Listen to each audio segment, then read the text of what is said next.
大家好，前几天我在外面骑嘛，然后被我听声音应该是蛮粗的东西戳到轮胎，然后导致破裂。那因为在外面，我又没有带补胎的工具出去，所以我就是赶快把车推到就近的摩托车店，请他帮我补胎。那一般来讲，补胎以摩托车来讲，其实汽车应该也是都差不多。但是以补胎的方式来说，基本上就是分两种，一种是无内胎，像现在的摩托车，你只要是看铝圈的，多半都是无内胎。那像野狼啊一些挡车，如果是钢丝圈的话，那种多半都是有内胎。那有内胎的补法就是跟脚踏车差不多，你要把内胎拔出来，然后找到破损的地方以后，稍微的拿锯板或那个专用的锉片，应该也跟锉刀差不多，多半都是拿锯子那个锯板，把表面刮出以后，贴一块类似那种狗皮膏药的东西贴上去，然后等它干了以后装回去就完成补胎了。但是那种车应该也不能说少啦，但是以我今天的例子来讲，我的是无内胎。那无内胎的补法多半就是两种，一种就是插补。我在上一片，我也是轮胎戳到东西，然后我是回到家才发现，所以那一次我自己在家就可以补。这种就是插补的工具，在那一片里面我有介绍它的使用方式，可能有需要的朋友可以去那边看一下。但是，然后另外一种就是内补。内补的话，多半是属于用在汽车轮胎方面。第一是因为汽车轮胎它比较宽，可能重机也可以啊，因为它一定要够一个宽度，然后轮胎的价值可能要到某个程度上，店家才会比较愿意使用内补的方式下去做补胎的动作。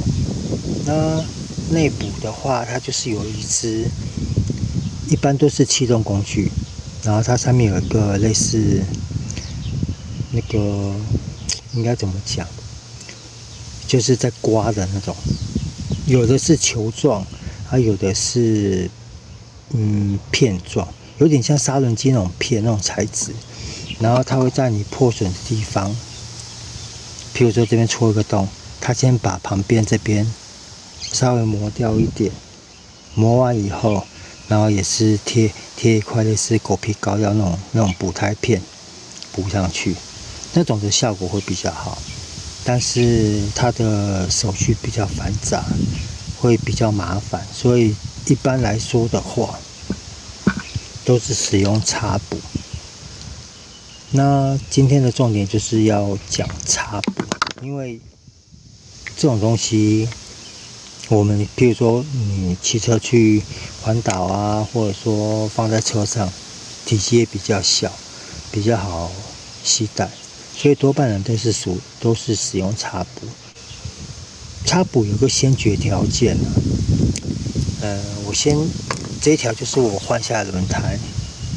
第一是因为它的胎纹差不多了，然后第二就是它补了2个洞，这边我不知道这样你们看得出来，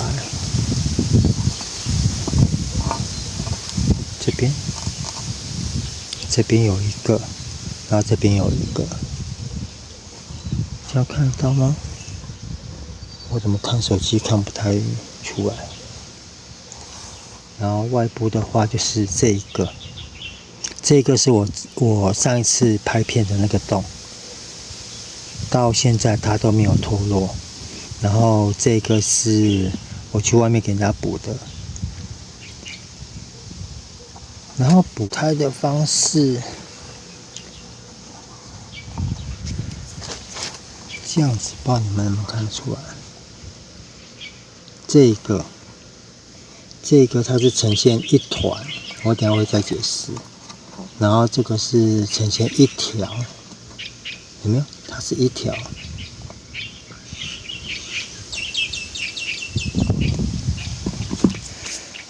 为什么会？我在那一篇里面有讲到，补胎条你在穿过去这一把工具的时候，就是放到中间，所以你插进去再拉出来的时候，这边就会形成一个圈，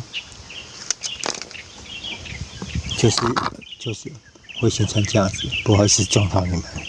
就是会形成这样子。这样子的话，它比较不容易，因为我们车在骑的时候，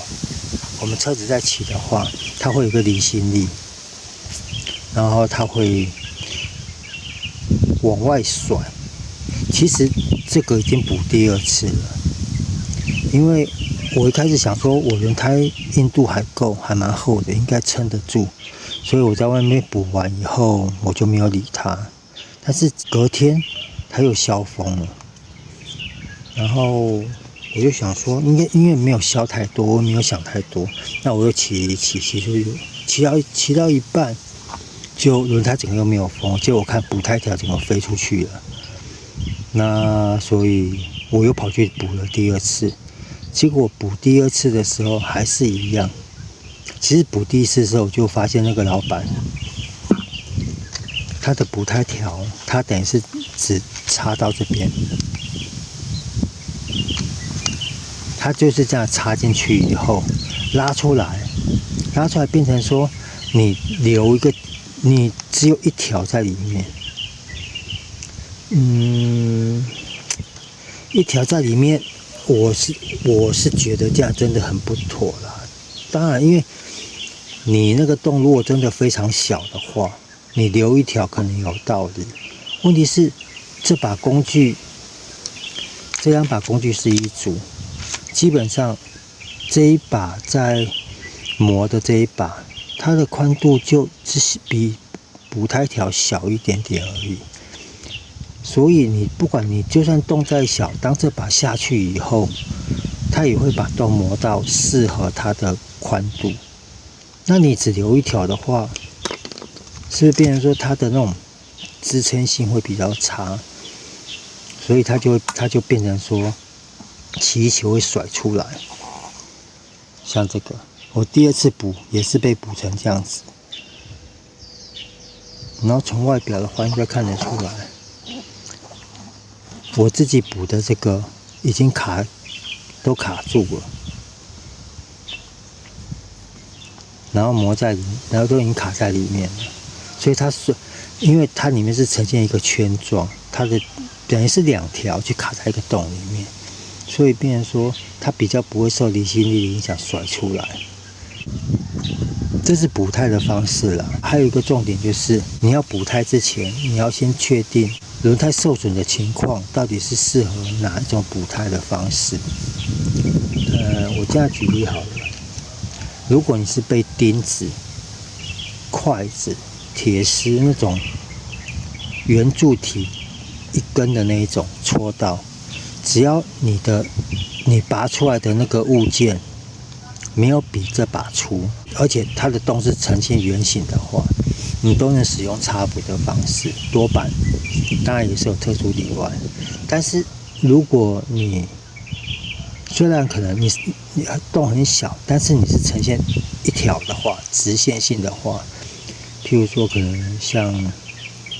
被铁片戳到，或者说像片形的这种东西戳到的话，它破损的洞都是一条，它不是一个洞，是一条一个裂缝。那种东西，除非那个洞真的很小，但是说实在话，只要是一条的那种洞，我都不建议使用插补，因为以汽车来说，汽车它的整个内部它是钢丝，但是以摩托车的轮胎来讲的话，它这种多半都是棉纱，台语说米塞链，它很软。像汽车你要这样压，真的是不太可能，因为它里面都是钢丝。所以说，以摩托车胎来讲的话，只要你的洞是那种圆形的，你是被一根戳到的话，那种多半都能使用擦补。但是如果你是被一片，譬如说像钥匙是不是长长的、扁扁的，然后宽宽的？如果你是被那种插到的话，只要洞不大，建议用内补会比较安全。如果你要用擦补也是可以，但是一定要记得你要把它放到中间，再插进去，然后拔出来的时候，手就是因为我们插到最后的时候，尽量都会留一点点。我习惯是手都会去扶住它一下，慢慢把，然后把它拉出来。第一，避免它拉出来的那个部位太多，尽量让多一点的那种，它后面不会绕成一个圈状，那个地方尽量留在里面。然后你在骑的时候，因为比较长，它在甩的时候，它会卡在边边，卡在那个里面的边边，它这样子比较不容易整条被甩出来。那这个是属于补胎的方面，然后再来，我想跟各位聊一下就是胎压的问题。因为我多半都是在加油以后，我会顺便的就是巡一下风，关一下轮胎。然后我常看到很多朋友就是，不管汽车或是机车，他们打的磅数都很高。我知道他们为什么会把轮胎的胎压磅数打得比较高，是因为那样子轮胎会比较硬，然后它可能会比较尖，它会整个比较圆形，比较鼓，然后轮胎比较硬，接地面积比较小，然后这样子会比较省油。当然了，这个我是觉得没有省到那么多。然后像我的习惯是，譬如说以摩托车胎来讲好了，摩托车胎它多半都是建议32磅，是我都是打30磅，因为像有在骑摩托车的人应该就知道，摩托车当你换轮胎的时候，你们都会发现都是中间这边磨光了以后，然后旁边都还留很多，那就是因为可能胎压轮胎灌太薄，然后一般人骑乘都是以直线为主嘛，可能9成都是直线，只有1成是在转弯的时候，所以其实这个是轮胎设计的一个无法避免的问题啦，就变成说它会造成过多的浪费，所以现在会有那种类似复合胎，它旁边是软质的，它就是要帮助你在转弯的时候抓地力会比较好，然后中间是比较硬质的，因为直线的话，你只要龙头抓得稳，几乎滑倒的几率、摔倒几率不高啦。然后像我为什么说我会打30磅？如果建议是32磅的话，我应该这样讲好了。如果你常在载东西，或者说常在载人的话，你可能就是遵循原厂的建议打32磅，因为你的车辆承重会比较大。然后像我多半都是一个人骑，然后我也很少载东西，所以我选择就是把胎压控制在30磅。第一点就是我希望它直线的时候接地面积就会比较大，不要让中间的承受的压力过大。这样子在骑乘的时候，第一，它因为接地面积太大，你抓地力好，但是摩擦系数过大，一定会造成油耗的增加。但是我是觉得没有差到那么多啦，所以我选择30磅，就是因为我希望它的接地面积大一点点。可能讲快一点，就是我宁愿牺牲掉一点点油耗，我去换取轮胎的寿命跟它的抓地力。这样讲懂我的意思吗？因为说实话，现在这种12寸的轮胎一条随便可能都1000多块，给人家装到好了，可能都1000多块啊。如果你要那种可能半热熔干嘛的，一条可能都2、3千以上，甚至重机一条都上万。所以说，在经济与性能上，我是选择我就像我刚刚讲的，我都是一个人骑比较多，也很少载重的东西，所以我选择就是我的胎压我会比原厂建议的低一点，然后换取它的接地面积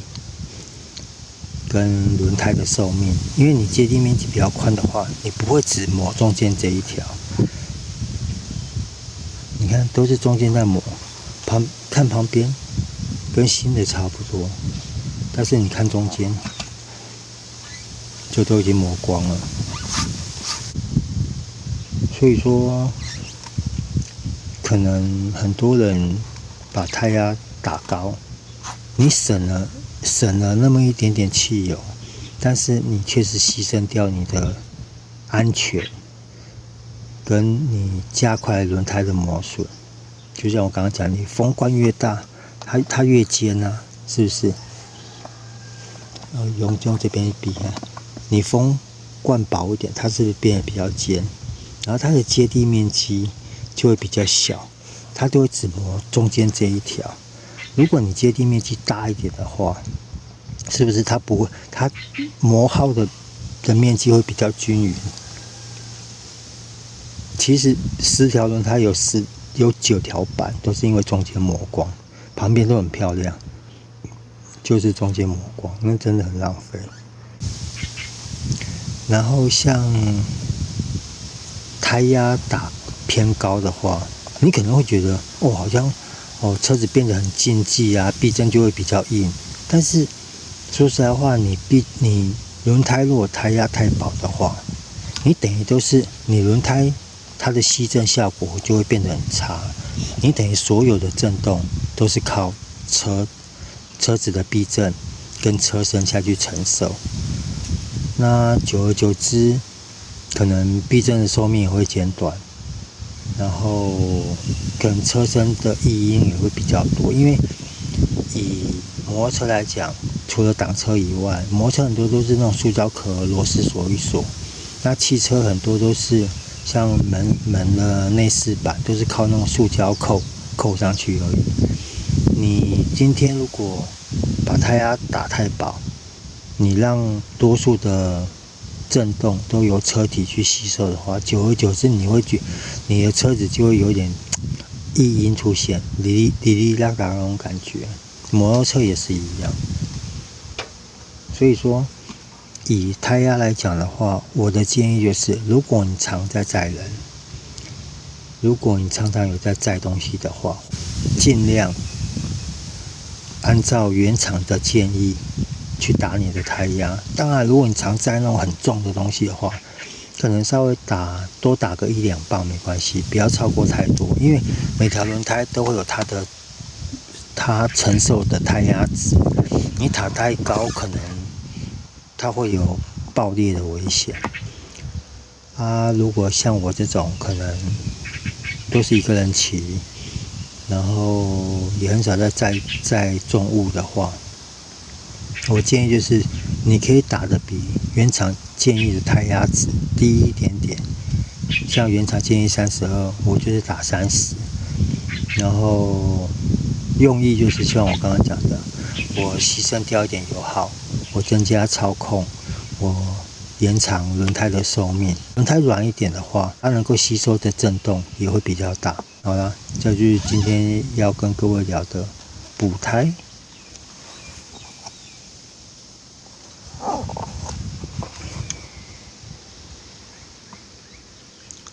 补胎的方式跟注意的重点，还有胎压的选择跟对车身的影响，跟轮胎寿命也有关。好啦，今天这个跟各位就聊到这边了。谢谢各位，拜拜。